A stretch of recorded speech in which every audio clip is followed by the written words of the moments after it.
Hello again, my students, and today we're going to create a Valentine's card.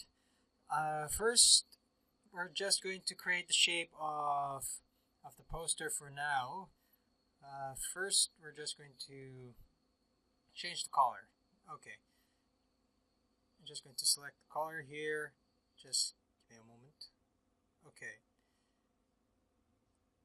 I'm just going to modify some of this stuff here. Okay, now. So that we'll be able to use this shape. Now afterwards we're going to choose a particular color that we can make so that we'll be able to start with with the creation of the Valentine's card. Now we're going to start creating the heart shape. Okay, we're just going to duplicate that, and then we'll try to build the heart now. Okay, just going to rotate this, and then we will try to make a few adjustments to the shape of the heart here, so that we'll be able to get this right.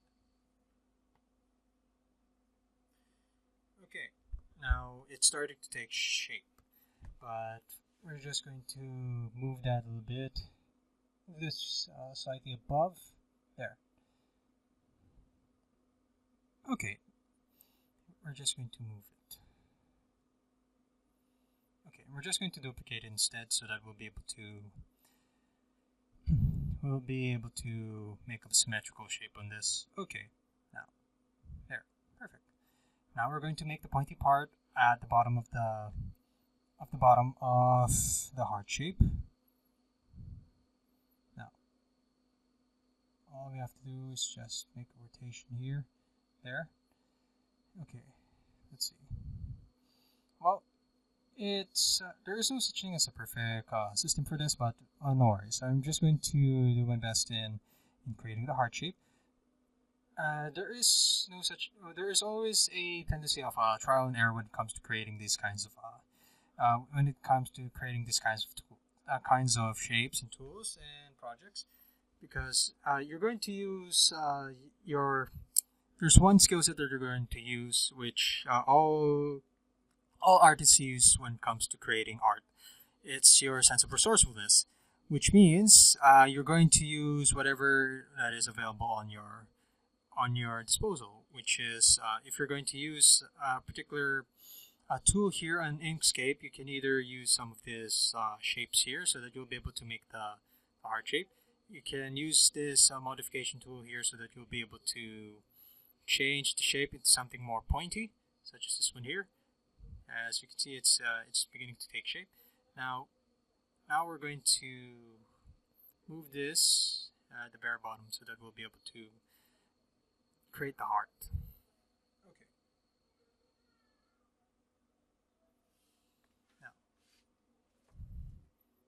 As you can see, it's not yet complete. Now we're just going to try to make this a little bit more perfect for the heart. Okay.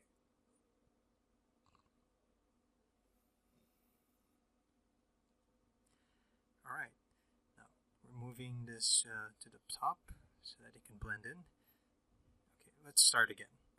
This time we're going to use another conventional tool for this. Okay, this one for sure.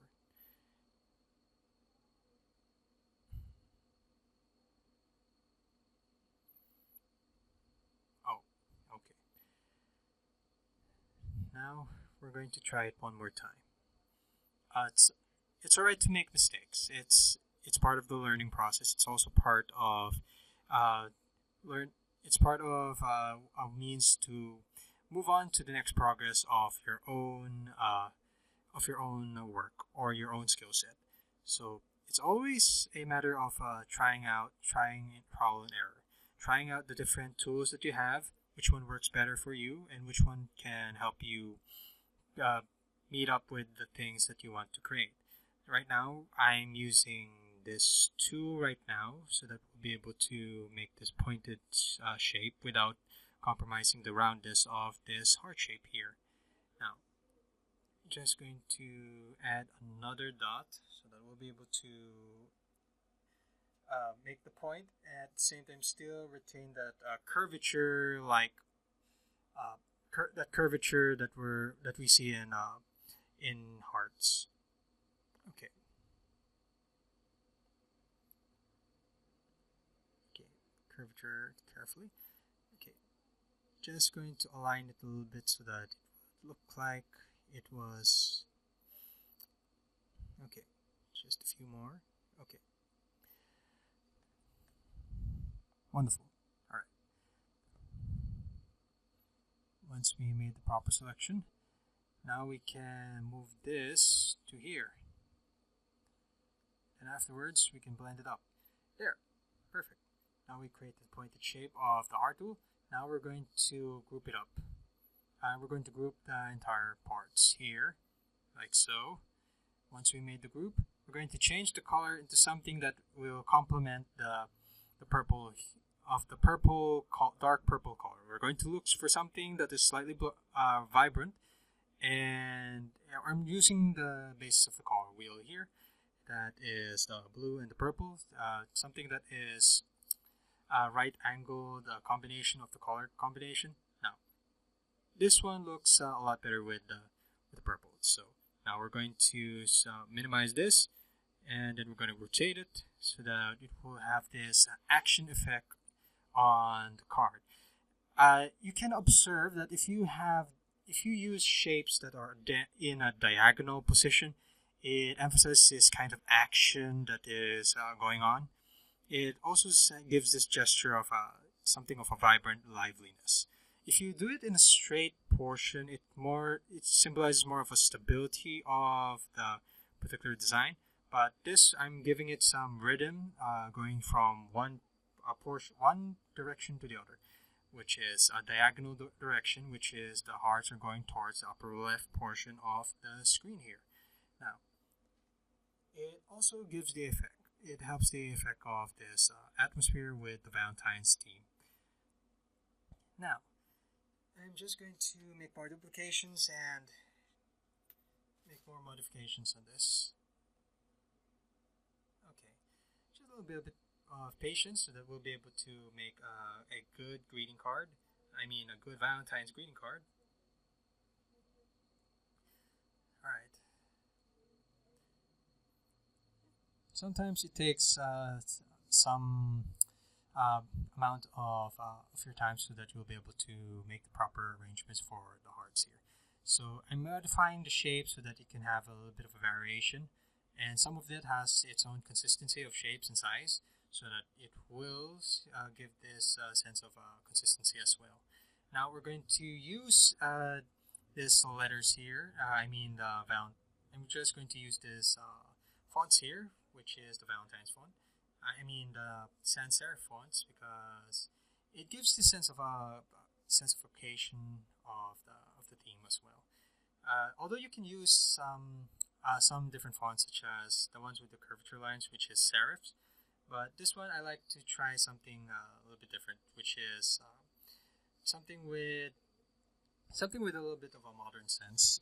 Sans serifs gives that some sort of array on it. So we're just going to use this sans serif font for this particular project here. Well, I can still make some adjustments later on if I feel that there's something of a need on it. Now we're just going to change the font color on this one, since it's black and the purple is a little bit black as well. So we're just going to try to remove some of the contrast on that. Now we're just going to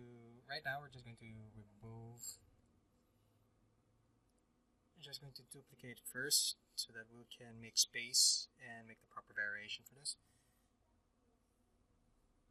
Okay, remove the happy, and then we're just going to change the size of the Valentine's Day as well. Okay, now as for the Valentine's font here, let's just remove the Valentine's with a different font. Okay,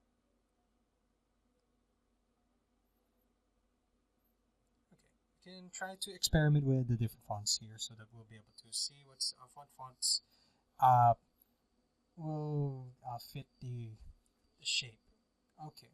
Now here, as you can see, we're using as you can see here, we're using this font, which is typical of a serif font, which has this little bit of curvature lines there. I think there is a little bit.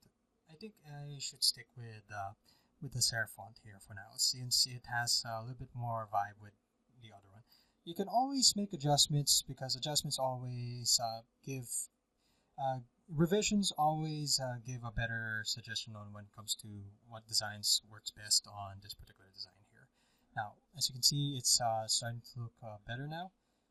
With it, it's very important that you choose the right fonts as well because the fonts really affect the mood or the theme or the meaning of a particular design or a particular project that you're trying to convey. Now, since we managed to complete our Valentine's Day card, I'll see you in the next lecture.